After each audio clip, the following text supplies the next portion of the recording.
Dollar की स्थिति देखें और डॉलर इंडेक्स की स्थिति देखें, जैसे अभी हम यूएस बॉन्ड यील्ड की बात कर रहे थे, तो उसी तरह से डॉलर इंडेक्स में भी ये पिछली कैंडल देखें, एकदम से काफ़ी तीखी गिरावट आई है। ये हमें क्या बता रही है? ये बिल्कुल क्लियर आपको टॉप दे रहा है, 106 के आसपास ही डॉलर इंडेक्स को रुकना चाहिए था, लेकिन 107 उसका एक्सटेंशन था। और ये सारा बुलिश स्ट्रक्चर था बिकॉज़ डॉलर इंडेक्स के पास भी डबल बॉटम का सहारा था 105 के पास। ये सारी की सारी कहानी इसलिए चेंज हो रही है कि फंडामेंटल डिबेट चेंज हो रहा है फेड के तरफ से कि यील्ड्स यहाँ पे top out sorry interest rate यहाँ पे टॉपिश होता हुआ दिख रहा है। इसलिए सारी चीज़ें रिवर्सल होती हुई दिख रही हैं। अगर यहाँ से ध्यान रखिए, ध्यान रखना है सबको 10 years US 10 years treasury yield पे। वो सबसे पहले इंडिकेशन देगा। लास्ट 2 डिस्कशन आप फेड रिजर्व का सुन लीजिए।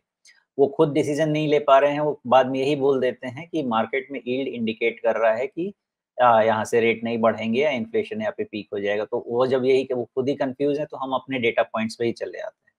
हमारा डेटा पॉइंट ये कह रहा है कि मैंने जो रूट कॉज़ रखा है, वो यील्ड पे रखा है और इसीलिए अभी तक हमारे सारे डिस्कशन सही होते जा रहे हैं बिकॉज़ हमने जो रूट कॉज़ पकड़ा है, वो सही पकड़ा है। तो रूट जी। कॉज़ आप ध्यान दीजिएगा, जब तक यील्ड नहीं निकलता है 5% के ऊपर, तो डॉलर इंडेक्स हो या रूपी डॉलर हो, ये सब बाई प्रोडक्ट्स हैं। मेन ध्यान हमें यूएस बॉन्ड यील्ड पे ही रखना है। तो क्या इसका मतलब ये है कि फाइनली इन सारी चीज़ों को पॉजिटिव डायरेक्शन में ही जाना है, क्योंकि यूएस बॉन्ड यील्ड अपना एक टॉप बना चुका है और अब इसका कर्व नीचे की तरफ है? हाँ, देखिए फ़िलहाल तो ये नहीं कह सकते कि कंप्लीट नीचे की तरफ है, लेकिन 102 अगर 2-3 महीने का डिस्कशन सभी को याद हो तो 102 एक ऐसा पॉइंट आ रहा था जहाँ पे ब्रेकआउट भी लग रहा था 102 के आसपास होने का चांसेस 102 से 104 के रेंज में और वहीं पे फिर फाइनल सपोर्ट भी आया था जिसके ऊपर से फिर डॉलर इंडेक्स का ब्रेकआउट हुआ था। उसी लेवल को ध्यान रखिएगा कि 102 के पास डॉलर इंडेक्स का बिहेवियर कैसा होता है। अगर वहाँ पे आके सपोर्ट लेके फिर से बुलिश बनना शुरू हुआ तो दिक्कत हो सकती है। अदरवाइज़ हो सकता है कि डॉलर फिर सेटल डाउन हो। इन सब का जवाब मिलेगा शायद जनवरी-फ़रवरी में, जब तक थोड़ी और better clarity inflation and yield पे हो जाएगी। जी। और उन सब के बीच में जो हमारा रुपया है, डॉलर के मुकाबले देखें, तो मतलब ये बहस करते-करते हम लोग थक गए। लेकिन क्या इसके लिए आप आरबीआई की तारीफ़ करेंगे कि नहीं, फाइनली वो किसी तरह से 83, 83 के आसपास को होल्ड करके चल रहा है, मतलब उससे ज़्यादा भागने नहीं दे रहा है?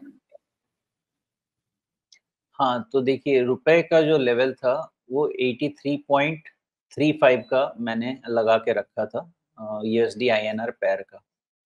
और ये करीब-करीब अभी भी क्लोज़ है 83.14 तो 83.35 के पास थोड़ा ऑसिलेशन तो हुआ है, लेकिन बहुत चेंज कुछ नहीं हुआ वहाँ से।